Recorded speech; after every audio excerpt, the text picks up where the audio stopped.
उत्तर प्रदेश में 27,000 स्कूलों की पेयरिंग हो रही है।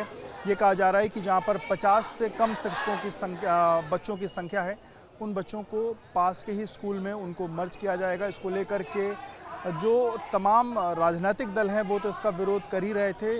शिक्षकों का भी बड़े स्तर पर जो प्रदर्शन है वो देखने को मिल रहा है। सामने की तस्वीरें अगर आप देखिए तो इस वक्त हम राजधानी लखनऊ में हैं और लखनऊ का जो शिक्षा भवन है यानी का जो बीएसए का जो दफ्तर है वहाँ पर ये प्रदर्शन देखने को मिल रहा है। लखनऊ के जो शिक्षक हैं वो यहाँ प्रदर्शन कर रहे हैं। उत्तर प्रदेशीय प्राथमिक जो शिक्षक संघ है उसके नेतृत्व में प्रदर्शन हो रहा है। सुधांशु जी हमारे साथ हैं। सुधांशु जी, आप लोग अलग अलग जनप्रतिनिधियों से मिले, अपनी बातें रखी। आज आप लोग बीएसए ऑफिस का ये घेराव कर रहे हैं, सीएम के नाम ज्ञापन भी सौंप रहे हैं। क्या चाहते हैं? जो मर्जर है वो ना हो, क्या चाहते हैं?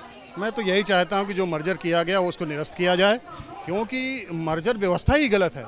क्योंकि आरटी एक्ट में ये व्यवस्था दी रही, कोई भी स्कूल अगर 1 किलोमीटर से अधिक दूर है तो उसका हम मर्जर नहीं कर सकते हैं। किसी भी मजरे की आबादी 300 है तो उस मजरे में विद्यालय रहना चाहिए। ये सर्व शिक्षा अभियान तहत किया गया। ये सरकार पता नहीं क्या निर्णय ले रही है, मैं नहीं समझ पा रहा हूँ। जिन विद्यालयों को मर्जर कर दिया गया, आज उन स्कूलों के बच्चे गाँव में घूम रहे हैं, कोई भी विश्वविद्यालय नहीं जा रहा है। लगभग कितने मर्जर अभी तक हो चुके हैं आप लोग? पूरे प्रदेश में हमें लग रहा है 5,000 के आसपास स्कूल मर्जर हो चुके हैं। लखनऊ में 155 स्कूल मर्जर किए जा चुके हैं। जो है संख्या वो 27,000 की है। पूरे प्रदेश में लगभग 27,000 स्कूल है जिनका मर्जर किया जाना है, जिनकी संख्या 50 से कम है।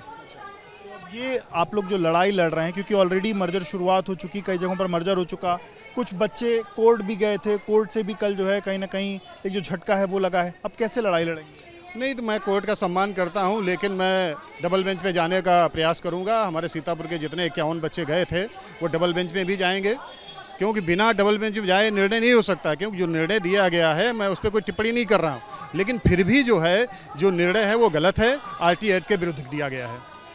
लड़ाई मुख्यमंत्री को ज्ञापन देने के बाद आगे क्या करेंगे आप? अगर फिर भी हमारी बात, मुख्यमंत्री को ज्ञापन देने के बाद भी फिर भी हमारी बात नहीं मानी जा रही है तो इको गार्डन घेरने का हम लोग काम करेंगे। इसके लिए कोई आप लोगों ने कोई समय देंगे मुख्यमंत्री को कि इतने दिनों के अंदर ये फैसला वापस लें, या आपको लगता है कि ये फैसला वापस नहीं होना भी चाहिए?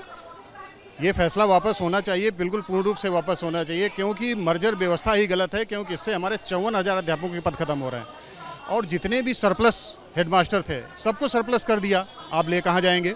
ले जाने की कोई व्यवस्था आपके पास नहीं है। एक टीटी का मुकदमा चल रहा है जिसके कारण पदोन्नति देकर आप इन प्राइमरी के शिक्षकों को जूनियर में ले जा रहे हैं, तो ये भी व्यवस्था आपकी गलत है। आप पदोन्नति जूनियर में नहीं कर सकते हैं, लेकिन आप ट्रांसफ़र उसका वहाँ कर देंगे, तो ये भी तो जो टेट की परीक्षा पास है उन्हीं का करना चाहिए था।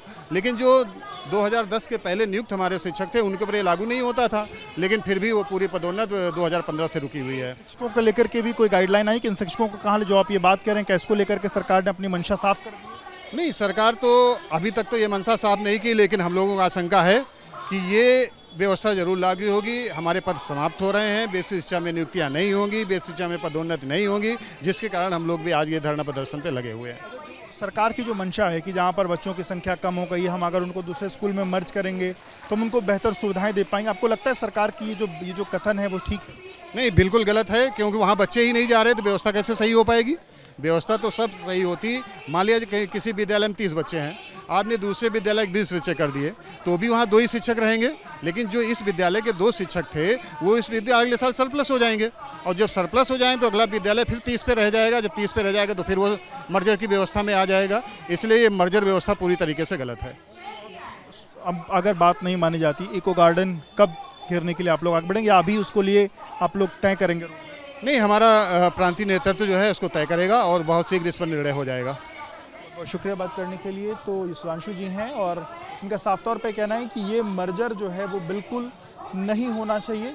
हालांकि कोर्ट ने जो फैसला दिया उसका सम्मान है, पर वो इसको डबल बेंच में भी ले जाएंगे, डबल बेंच में ले जाकर के चुनौती देंगे और अपने हक की जो लड़ाई है वो लड़ेंगे। और आने वाले दिनों में अगर इको गार्डन भी घेरना पड़ेगा तो वो घेरेंगे। कैमरामैन प्रेम सिंह के साथ विवेक, ABP न्यूज़, लखनऊ।